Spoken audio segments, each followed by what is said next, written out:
Bismillahirrahmanirrahim. Assalamualaikum warahmatullahi wabarakatuh. Alhamdulillahirabbil alamin. Seperti sudah banyak terpublikasi, kapan pandemi COVID-19 akan berakhir dari negeri ini, sampai hari ini belum ada otoritas yang bisa memberikan ramalannya, belum ada otoritas yang dapat memberikan prediksinya.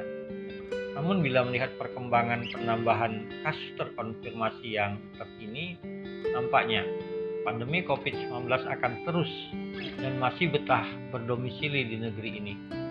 Di Kabupaten Bengkalis khususnya, sesuai data yang dirilis Dinas Kesehatan, kasus terkonfirmasi COVID-19 pada 16 Agustus 2020 hanya 24 orang. Sementara kemarin, Selasa 6 Oktober 2020, tercatat sebanyak 295 kasus.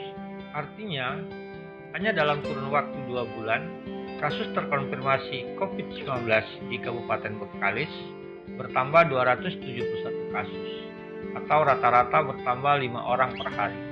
Sedangkan secara persentase, dari 6 Agustus sampai dengan 6 Oktober 2020 kemarin, kasus terkonfirmasi positif COVID-19 di Kabupaten Bengkalis meningkat sekitar 1.130%. Bila dikelompokkan berdasarkan gender atau jenis kelamin, dari 295 kasus terkonfirmasi COVID-19 tersebut, 157 orang atau 53,22% laki-laki, sedangkan sisanya 138 orang atau 46,78% perempuan. Kemudian diketahui juga dari 295 kasus terkonfirmasi tersebut, sebanyak 13 orang atau 4,41% berusia di bawah 10 tahun.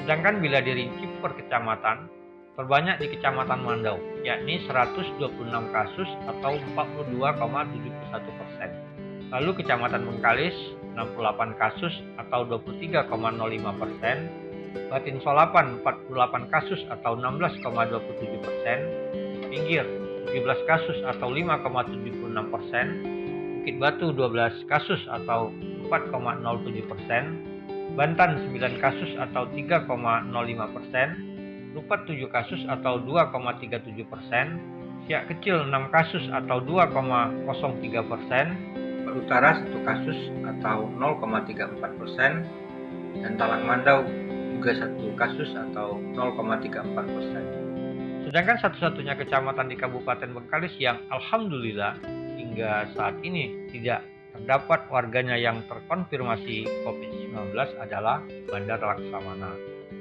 Melalui informasi ini kami mengajak kita semua untuk senantiasa mematuhi protokol kesehatan penanganan COVID-19.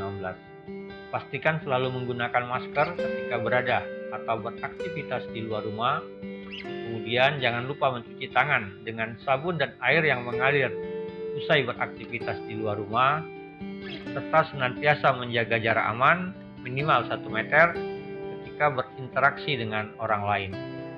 Agar tidak menjadi kasus terkonfirmasi, pastikan kita dan keluarga kita untuk senantiasa mematuhi protokol kesehatan penanganan COVID-19.